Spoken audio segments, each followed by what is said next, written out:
புத்தக காட்சியில் கிட்டத்தட்ட 60 கடைகள் அமைக்கப்பட்டு 46 பதிப்பகங்கள் பங்கு பெற்றன. அதுலேயும் ஒரு சிறப்பு என்னன்னா, புத்தக கண்காட்சிக்குள்ள நுழையும் போது முதல் கடையே இளைஞரனுடைய முத்தமிழர் பதிப்பகத்துடைய முதல் கடை.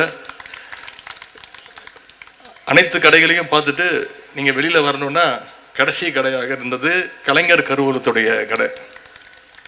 இது கடையில் இருந்த ஸ்டால்ஸில் திராவிட இயக்க, கம்யூனிச, அம்பேத்கரின் நூல்கள், பெண் விடுதலை பற்றி பேசுகின்ற நூல்கள், திராவிட சினிமா பற்றிய நூல்கள்னு பல முற்போக்கு நூல்களை இடம்பெற்ற வச்சுருந்தோம். இன்னொரு கூடுதல் சிறப்பு, திருநங்கை பதிப்பகத்துக்கும் ஸ்டால் ஒதுக்கப்பட்டு அந்த தோழர்களுடைய புத்தகங்களும் இன்னைக்கு இங்கே பெரிய அளவில் இந்த கடந்த 7 நாட்களில் விற்பனையாகி இருக்கு. அது மட்டும் இல்லாமல் இந்த அறிவு திருவிழாவில் கடந்த 7 நாட்களாக இந்த மேடையில் பல கலை நிகழ்ச்சிகளும் வைரலாகிருக்கு. பல்வேறு தலைப்புகளில் பேச்சாளர்களுடைய பேச்சும் இன்னைக்கு அனைவராலும் கவனிக்கப்பட்டிருக்கு.